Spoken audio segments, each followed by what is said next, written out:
আসসালামু আলাইকুম। শুরু করছি হৃদয়হরণী। লিখেছেন তানিশা সুলতানা। পর্ব 25। প্রিয় মানুষটার পাশে অন্য কাউকে সহ্য করার ক্ষমতা হয়তো পৃথিবীর কোনো নারীরই নেই। সাদির পাশে অন্য একটা মেয়েকে দেখে কিছুক্ষণের জন্য স্তব্ধ হয়ে গিয়েছিল সোয়া। মস্তিষ্ক ফাঁকা ফাঁকা লাগছিল, নিজের ভরটা সামলে উঠতে পারছিল না। রাস্তার এক কোণে বসে পড়ে সোয়া, দুই চোখ বেয়ে টপ টপ করে পানি গড়িয়ে পড়ছে। সামনের দৃশ্যটা কি সত্যি এমনটা হতে পারে? একটা মানুষকে নিজের সবটুকু উজাড় করে ভালোবাসলো, আর সেই মানুষটা সামান্য একটু মায়াও করলো না সোয়ার প্রতি। ভালোবাসা কি এমনই? আর কতটা নিচে নামলে সাদির ভালোবাসা পেত সোয়া? মানুষ এমন কেন? যার ভালোবাসা পাওয়া কখনো সম্ভব নয়, আমরা তাকেই কেন ভালোবেসে ফেলি? জীবনটা কেন উলটপালট হয়ে যায়? রাস্তার ঠিক বিপরীত পাশে রেস্টুরেন্টের সামনে সাদির কাঁধে মাথা রেখে কেঁদে যাচ্ছে একটা রমণী। সাদি তাকে সরাচ্ছেও না, আবার ধরছেও না, গম্ভীর হয়ে তাকিয়ে আছে শুধু। মেয়েটা কাঁদতে কাঁদতে দুই হাতে জাপটে ধরেছে সাদিকে।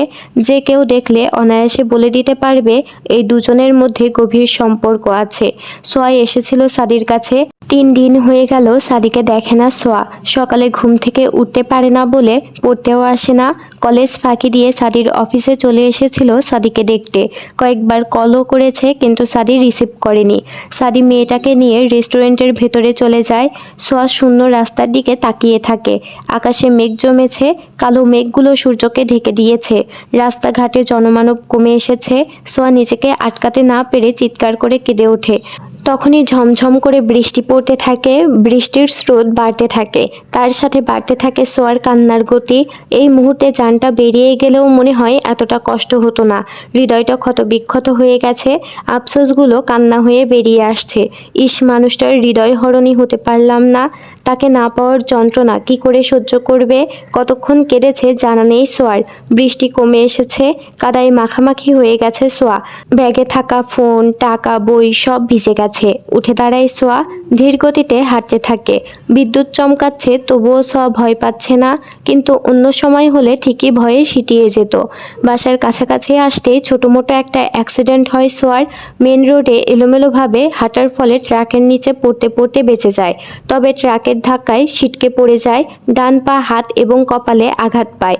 গাছের শিকড়ে পা আটকে পা বেকায়দায় পড়ে ব্যথা বেশি পায়। অনেকক্ষণ বৃষ্টিতে ভেজার ফলে হাত পায়ের বোধ কমে গেছে, সেখানেই মুখ থুবড়ে পড়ে থাকে সোয়া। বৃষ্টি যেন কমার নাম নিচ্ছে না, একটু কমলেও এখন আবার বেড়ে গেছে। সিফাত অফিস থেকে ফিরছিল, স্প্রিট খেয়েছে, বোতলটা ফেলবে বলে বাইরে তাকাতেই সোয়াকে দেখতে পায়। মুহূর্তেই বুক কেঁপে ওঠে সিফাতের। সে গাড়ি থামিয়ে দৌড়ে সোয়ার কাছে যায়। হাত পা ঠান্ডা বরফ হয়ে গেছে, সেন্স নেই।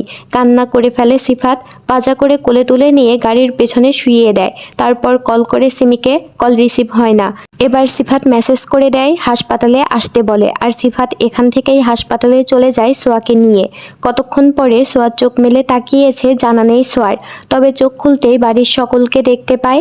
নাজমা, সিমি আর সাবিনা সোয়ার পাশে বসে কেঁদেই যাচ্ছে। সাজ্জাদ, সেলিম আর সিফাত ওরা ফ্যাকাশে মুখে দাঁড়িয়ে আছে। ছোট্ট পরীটাও সোয়ার বেডে বসে আছে। সবার দিকে নজর বুলিয়ে মাথার উপরে নীরব হয়ে স্থির থাকা সিলিং ফ্যানটার দিকে তাকিয়ে থাকে সোয়া। বেশ বুঝতে পারছে ডান পাশে ব্যান্ডেজ করা, হাতে ক্যানেলা। সোয়াকে চোখ খুলতে দেখে শব্দ করে কেঁদে ওঠে নাজমা। মেয়ের চোখ মুখ ছুঁয়ে দেয়। মেয়ের সাথে ভালোভাবে কথা বলেন না তিনি, আদর করে খাইয়ে দেন না বিয়ে হওয়ার পর থেকে। সিমিও তেমন কথা বলে না সোয়ার সাথে। ওদের মনে সোয়ার প্রতি রাগ জমে আছে সাদিকে বিয়ে করার জন্য। মায়ের উত্তেজনা দেখে সোয়া কথা বলতে যায়, কিন্তু গলা দিয়ে আওয়াজ বের হয় না। চিৎকার করে কান্না করার ফলে গলা ভেঙে গেছে। তখন হুড়মুড় করে সাদি ঢুকে পড়ে। উস্কো খুস্কো চুল, বাসায় পরা স্যান্ডেল, ট্রাউজার এবং টি শার্ট পরেই এসেছে। ও ঠিক আছে? হাঁপাতে হাঁপাতে বলে সাদি। সে যে দৌড়ে এসেছে বোঝাই যাচ্ছে। সাবিনা বেগম সাদির কাছে যায়, ছেলেকে জড়িয়ে ধরে। আব্বা, তুই চিন্তা করিস না, ও ঠিক আছে। সাদি গম্ভীর দৃষ্টিতে তাকিয়ে আছে সোয়ার দিকে। সোয়া একবারও তাকায়নি সাদির দিকে, তার চোখ দুটো বন্ধ, চোখের কুর্নিশ বেয়ে পানি গড়িয়ে পড়ছে। সাদি এগিয়ে যায়, গম্ভীর গলায় ধমকে বলে, বৃষ্টিতে কেন ভিজেছ? কোথাও দাঁড়ালেও তো পারতে। সব সময় তোমার পাকনামি করতে হবে। ইচ্ছে করছে চাপকে সোজা করতে। আহ সাদি, কি করছো? মেয়েটা অসুস্থ। সাজ্জাদ ছেলেকে ধমক দিয়ে বলে, শখ করে অসুখ বাঁধিয়েছে ইডিয়েট একটা। সিফাত সাদিকে কিছু বলতে যাবে তার আগেই সোয়া ভাঙা ভাঙা গলায় বলে, বাবা আমি বাড়ি যেতে চাই। সেলিম এগিয়ে আসে, সোয়ার পাশে বসে। সোয়া সেলিমের হাত ধরে কাঁদতে কাঁদতে বলে, আমাকে বাড়ি নিয়ে চলো বাবা, আমি মরে যাচ্ছি। মেয়ের কান্না দেখে সেলিমের চোখে পানি চলে আসে, নিজেই ক্যানোলা খুলে মেয়েকে কোলে তুলে নেয়। ভাই তুমি ফর্মালিটিগুলো পূরণ করে এসো। আর সিফাত গাড়ি বের করো। সিফাত দৌড়ে চলে যায়, সেলিম বেরিয়ে যায়, পেছন পেছন যায় নাজমা আর সিমি। সাজ্জাদ চলে যায়, সাদি পরীকে কোলে তুলে নেয়। পরী মিষ্টি করে হেসে সাদির গালে চুমু খায়। পাপ্পা আমার সাথে যাবে না? সাদি মাথা নাড়ায়। পরী আরও একটা চুমু খায়। সাবিনা ছেলের হাত ধরে। বাড়ি ফিরে সোয়াকে তার রুমে শুইয়ে দেওয়ার পরে সোয়া শুধু একটাই কথা বলেছে, আমি ঘুমাবো।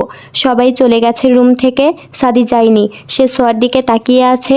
সোয়া এখন পর্যন্ত সাদির দিকে তাকায়নি। সাদি বেশ বুঝেছে কিছু একটা হয়েছে। সাদি সোয়ার পাশে বসে পড়ে, সোয়ার মাথায় হাত বুলিয়ে দেয়। সোয়া চোখ দুটো বন্ধ করে আছে। আমি তোমার পায়ে চুমু খেলে ব্যথা সেরে যাবে কি? সোয়া জবাব দেয় না। সাদি দীর্ঘশ্বাস ফেলে, চোখ বন্ধ করে সোয়ার কপালে শব্দ করে চুমু খায়। কপালে কপাল ঠেকিয়ে ফিসফিস করে বলে, এটা জ্বর কমানোর জন্য। সোয়া শক্ত করে থাকে। তারপর সাদি সোয়ার হাতে চুমু খায়। তারপর পায়ের কাছে হাঁটু মুড়ে বসে অনেকগুলো চুমু খায়। 50টা হবে বা তারও বেশি। সাদি গুনেনি, সোয়াও গুনেনি। সাদি সোয়ার পায়ে আলতো করে গাল ছুঁয়ে বসে থাকে।